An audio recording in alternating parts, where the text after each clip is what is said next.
Hey guys, this is KK Ganguly. Welcome to this new video. ये bank Nifty का chart है, daily chart है. अगर हम लोग फ्राइडे का क्लोजिंग देखें तो ये एक स्पिनिंग टॉप बनाया है. स्पिनिंग टॉप जनरली इंडिकेट करता है कि मार्केट इंडिसिसिव है. सो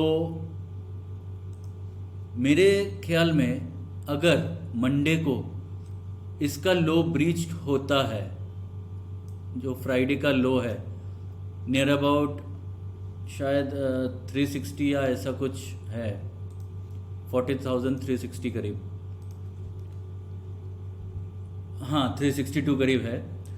अगर कल ये मतलब मंडे को अगर ये लो ब्रीच होता है तो इसका हाई चांसेस है कि एक बार रिटेस्ट या रिट्रेसमेंट हो 40,000 40,100 तक. जो 40,000 एक राउंड लेवल है, तो पकड़ लेते हैं कि 40,000 तक अगर आता है मार्केट तो मैं जनरली बाई करने का सोचूंगा, क्योंकि मार्केट ओवरऑल पॉजिटिव है. और अगर मान लीजिए अगर मैं 15 मिनट चार्ट पे ले जाता हूँ आपको,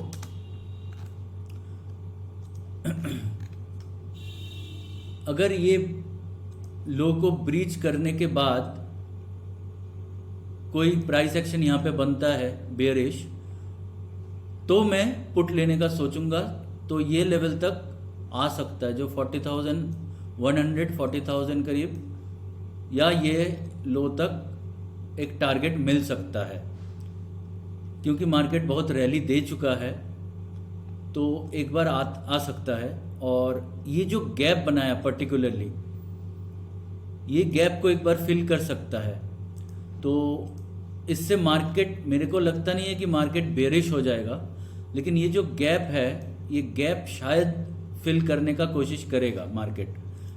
अगर 40,360 के नीचे अगर मार्केट ओपन होता है तो, और अगर हम लोग को कोई सेलिंग प्रेशर मिलता है देखने को, तो एक अच्छा टारगेट नीचे की तरफ मिल सकता है, जो आता है नियर अबाउट 39,600 654 करीब.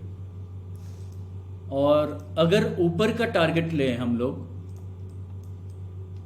मान लीजिए अगर मार्केट फ्राइडे का हाई को तोड़ता है, अगर फ्लैट ओपनिंग होता है और कोई रेंज बनता है, उसके बाद कोई ब्रेकआउट मिलता है, तो पहला टारगेट जो आ रहा है मेरा वो है 40,950 या 940 के करीब, जो 150-200 पॉइंट का या 250 पॉइंट का एक टारगेट है. लेकिन मार्केट जिस हिसाब से परफॉर्म कर रहा है, अगर ये रेजिस्टेंस भी क्रॉस होता है और सस्टेन करता है, तो नेक्स्ट टारगेट जो मेरे पास आ रहा है वो है 41,300 टू 350. ये जोन में आके मार्केट एक प्रेशर में आ सकता है.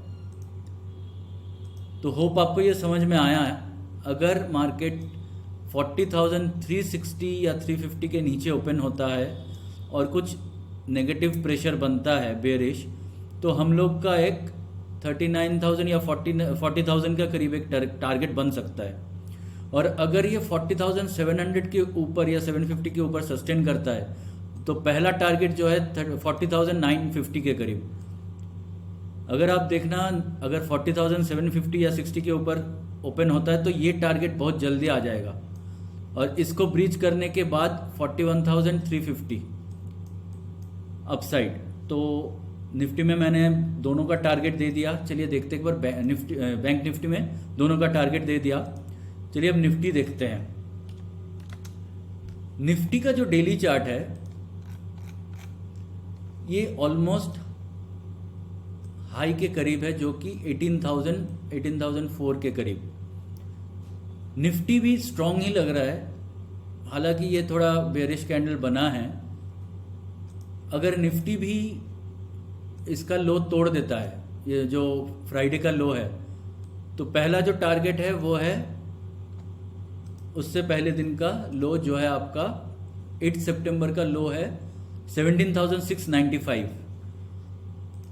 जो पहला टारगेट आएगा ये लो के, और इसमें भी एक हल्का सा गैप है, तो ये गैप को शायद फिल करेगा। उसके बाद कैसे रिएक्ट करेगा तो वो हम लोग देखेंगे। अगर मार्केट बेरिश ओपन होता है या फ्लैट टू बेरिश होता है, और अगर अपसाइड होता है जो कि 17,950 के करीब, तो हम लोग शायद ये 18,000 को क्रॉस करके आगे जा सकते हैं। तो ये तो हम लोग मंडे को देख सकते हैं, जो कि अगर इसका हाई देखें हम लोग, मैं मार्क कर देता हूं आप लोगों के लिए। जो पहला जो टारगेट आ रहा है 18,400, और उसके बाद जो है वो सीधा एकदम 18,172। तो मेरे को हाई प्रोबेबिलिटी लग रहा है कि मार्केट ऊपर की तरफ ही जाएगा, क्योंकि जिस हिसाब से मोमेंटम है, रिट्रेसमेंट हो सकता है। और मैं खास करके ये बोलूँगा कि अगर कोई रिट्रेसमेंट आता है, मान लीजिए अगर ये लो के पास या ये लो के पास, तो मैं आंख बंद करके बाई ट्रेड ही लूँगा। तो होप आपको ये वीडियो हेल्प करेगा, लेकिन अपने हिसाब से ट्रेड लें। ये जस्ट एक मतलब इन्फॉर्मेशन था आप लोगों को देने के लिए, आप अपने हिसाब से बैक टेस्ट करें। चलिए मिलते हैं नेक्स्ट वीडियो पे। Good day, good trading.